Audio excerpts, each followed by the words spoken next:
রসুল সাল্লাল্লাহু আলাইহি সাল্লাম যখন মক্কা থেকে মদিনায় হিজরত করেন,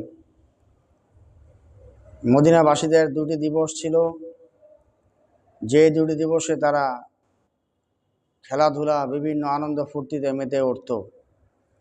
রসুল সাল্লাল্লাহু আলাইহি সাল্লাম মদিনাবাসীদেরকে জিজ্ঞেস করলেন, তোমাদের এই দুটি দিবস কীরূপ?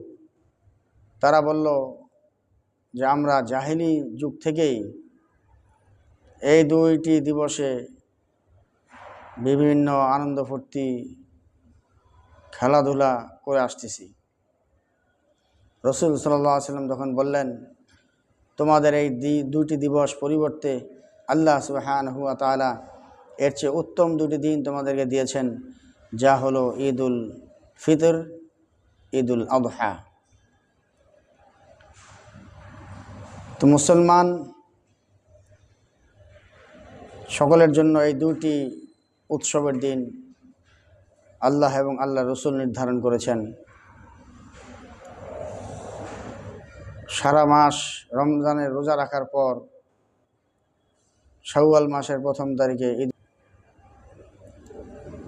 ঈদুল ফিতর পালন করে থাকি, আর জিলহজ মাসের 10 তারিখ ঈদুল আযহা আমরা পালন করে থাকি। তা আমাদের এই উৎসব, আমাদের এই ঈদের দিন আমরা সর্বপ্রথম আল্লাহ সুবহানাহু ওয়া তাআলার হুকুম আদায়ের মাধ্যমেই আনন্দ প্রকাশ করি।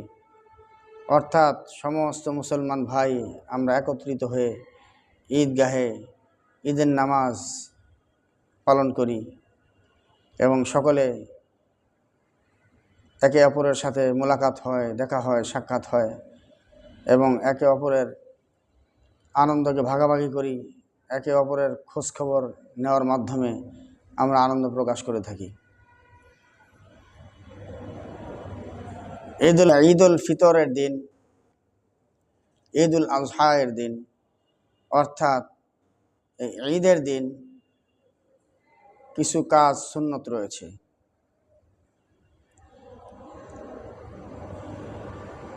প্রথমত, শরীয়তের সীমার মধ্য থেকে যথাযথ সাজগোজ করা, গোসল করা, মিসওয়াক করা, যথাসম্ভব উত্তম কাপড় পরিধান করা, আতর বা খুশবু ব্যবহার করা, অতি সকালে ঘুম থেকে ওঠা, ঈদগাহে যাওয়ার পূর্বে অর্থাৎ ঈদুল ফিতরের দিন কিছু মিষ্টান্ন খেয়ে তারপরে ঈদগাহে যাওয়া, আর ঈদুল আযহা এর দিন খালি পেটে এবং কুরবানির পশু জবাহের পর তা দিয়ে নাস্তা করার চেষ্টা করা, এটা সুন্নত। ঈদুল ফিতরে ঈদগাহে যাওয়ার পূর্বে সদকায়ে ফিতর আদায় করা, ঈদের নামাজ সম্ভব হলে ঈদগাহে পড়া, অন্যথায় যেখানে ব্যবস্থা হয় মসজিদে হলে মসজিদে আদায় করা। ঈদগাহে যাওয়ার সময় এক রাস্তা ব্যবহার করা, আরেক রাস্তা দিয়ে ফিরা। ঈদগাহে পায়ে হেঁটে যাওয়া। ঈদগাহে যাওয়ার সময় ঈদুল ফিতরের দিন আস্তে আস্তে তাকবীর বলা এবং ঈদুল আযহা এর দিনে জোরে জোরে তাকবীর বলা। আল্লাহু আকবার, আল্লাহু আকবার, লা ইলাহা ইল্লাল্লাহ, আল্লাহু আকবার, আল্লাহু আকবার, ওয়ালিল্লাহিল হামদ। তো ঈদের দিন যখন আমরা ঈদের নামাজের জন্য প্রস্তুতি গ্রহণ করতেছি, গোসল করতেছি, নতুন কাপড় পরতেছি, সুগন্ধি লাগাচ্ছি, ওই সময় মূলত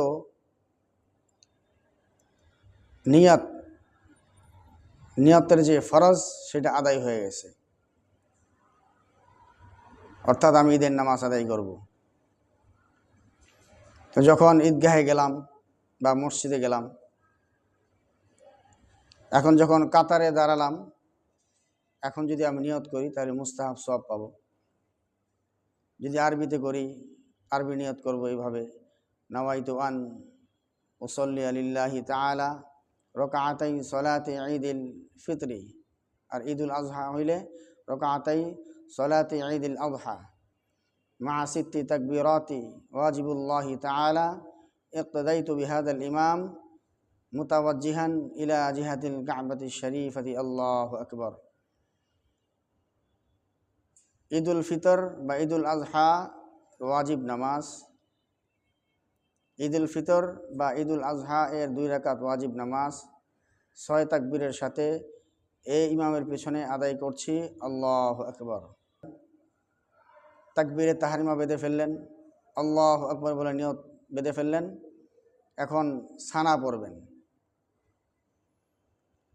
সানা পড়া শেষ।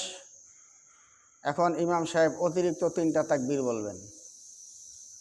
3 তাকবীরের প্রথম 2 তাকবীরে হাত ছেড়ে দিব, তৃতীয় তাকবীরে হাত বেঁধে নিব। আর প্রত্যেক তাকবীরের মধ্যখানে এতটুকু সময় বিলম্ব করা যাতে 3 তাসবিহ পরিমাণ পড়া যায়। আল্লাহু আকবার, আল্লাহু আকবার, আল্লাহু আকবার। তাহলে প্রথম 2 তাকবীরের সময় হাত ছেড়ে দিব, তৃতীয় তাকবীরে আমরা হাত বেঁধে নিব। পরে ইমাম সাহেব আউযু বিল্লাহ বিসমিল্লাহ বলে সূরা ফাতিহা পড়বেন। তারপর আবার বিসমিল্লাহ বলে একটি সূরা মিলাবেন। তারপরে রুকু সেজদা স্বাভাবিক নিয়মে করে প্রথম রাকাত শেষ হবে। দ্বিতীয় রাকাতে উঠে ইমাম সাহেব বিসমিল্লাহ সহ সূরা ফাতিহা পড়বেন, আবার বিসমিল্লাহ সহ আরেকটি সূরা মিলাবেন। তারপরে রুকুতে যাওয়ার পূর্বে ইমাম সাহেব অতিরিক্ত 3টি তাকবীর বলবেন। 3 তাকবীরে হাত ছেড়ে দিব। চতুর্থ যে তাকবীর বলবেন সেটা হলো রুকুর তাকবীর।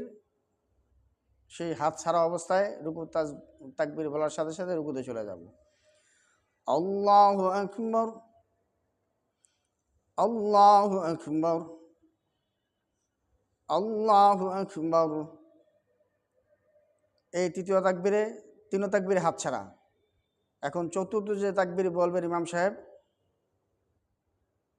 তখন আমরা রুকুতে যাব। যখন আল্লাহু আকবার বলবেন তখন আমরা রুকুতে চলে যাব। এইভাবে রুকু সেজদার মাধ্যমে নামাজ শেষ হবে।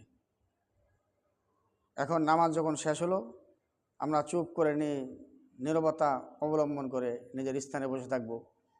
ইমাম সাহেব খুতবা দিবেন। যেহেতু খুতবা যদিও পড়া সুন্নত, কিন্তু শোনা ওয়াজিব। আর এই খুতবা অবস্থায় নামাজ, দোয়া, কালাম, কথাবার্তা কোনো কিছু করা হারাম, করা যাবে না। তো আমরা খুতবা সুন্দর করে নীরবে শোনার পরে ইমাম সাহেব যখন দোয়া করবেন, সম্ভব হলে সে দোয়ায় শরীক হব। আল্লাহ সুবহানাহু ওয়া তাআলা আমাদেরকে ঈদ এর আনন্দকে সুন্নাহ অনুযায়ী, আল্লাহ এবং আল্লাহর রসুলের হুকুম অনুযায়ী এই খুশি আনন্দ উপভোগ করার তৌফিক দান করেন।